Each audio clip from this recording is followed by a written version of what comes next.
tulang, terimalah saya anak tulang sebagai helang anak tulang.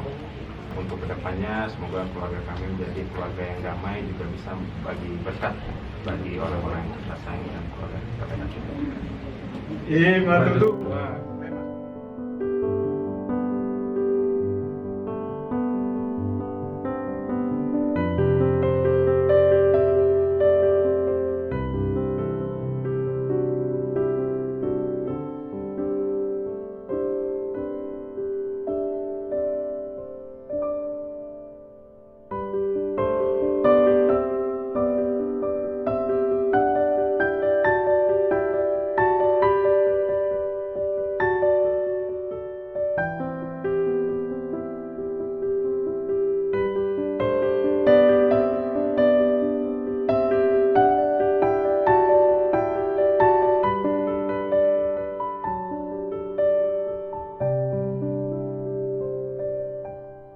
Oke, udahlah, nanti lagi.